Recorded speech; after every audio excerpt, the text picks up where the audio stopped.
Hi, Facebook family. Good afternoon, good morning, good night, wherever you are in the world and whatever time it is. I greet you. And it also depends on the time of day you'll be watching this. I heard of a rare disease recently and decided to share it. I did a research on it because it was the first time I've heard of it being in that part of the body. I am not a medical doctor. I must first point out, I'm not a doctor, but I work in the medical field. I met this lady that told me about an illness, and even though I know cancer is in any part of the body, like ovarian cancer, prostate cancer, breast cancer, lung cancer, I've never heard of vaginal cancer before. I met a 63-year-old woman and I asked her to take a seat before I started the questioning before the procedure that she came in for, and she could not sit. She said it hurts too much to sit, and she went on to say that she has vaginal cancer. That's why she was unable to sit. I've never heard of that cancer in that body part before. So I decided to do a quick research on the issue and share it with my Facebook audience. I found out that cancer of the vagina is an uncommon type of cancer that usually occur in the cells within the vaginal wall, typically in women over 60 years. Symptoms include abnormal bleeding after sexual intercourse or in postmenopausal women. So if your doctor suspects cancer, they will perform a biopsy by cutting a sample of the area, a tissue sample, and then send it off to be tested. Studies show that vaginal cancer is very rare, so most cancers that happens in the vagina start somewhere else in the body and spreads to the vagina. So after testing, if the cancer is confined only to the vagina, the woman will have a better chance of having a cure. When the cancer spreads beyond the vagina, it's much harder to treat.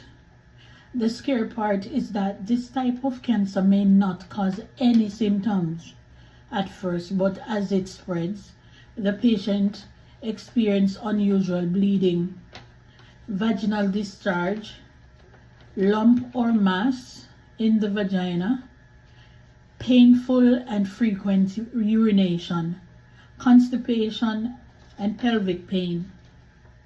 Therefore, if you're experiencing any of these persistent symptoms, it is advisable to go make an appointment with your healthcare professional. The lady I met, she said she had no pain, no symptom until it was full blown. And she realized that she just decided to go see her doctor when she realized 2 hours after shower, she starts smelling herself real bad. And she have to keep showering, and it will go away, and 2 hours pass again, then there's the scent. And she said the scent is like having a wet dog in your home. And she doesn't have animals, so she know the scent was coming from herself. So it's when she went to the doctor and they ran tests and did biopsy, they realized that it was vaginal cancer. According to the Mayo Clinic, cancer cells can keep living and healthy cells would die. Then the cancer cells form a mass called a tumor, which then grow to invade and destroy healthy body tissue.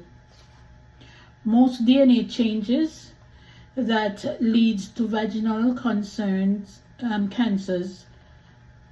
are thought to be caused by human papillomavirus, also called HPV. The HPV is a common virus that passes through sexual contact.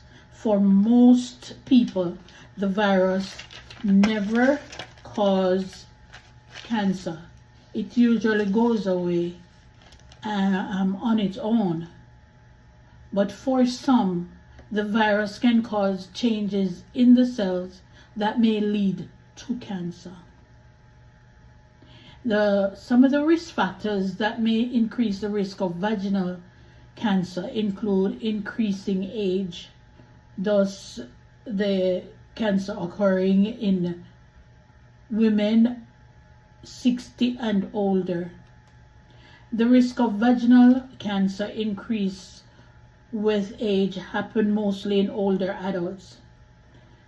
Exposure to HPV, which passes through sexual contact. Smoking is another risk.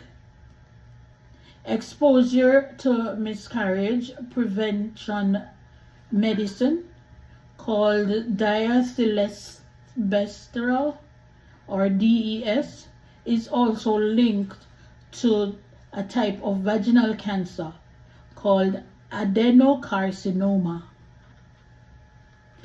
According to the Mayo Clinic, there is no sure way to prevent vaginal cancer. We can only lower our risks by having regular pelvic exams and pap tests done. The next time you go to your medical checkup, ask your healthcare provider how often the pap smear test should be done. I'm happy I was able to provide this information, and I hope it will help someone out there in the world.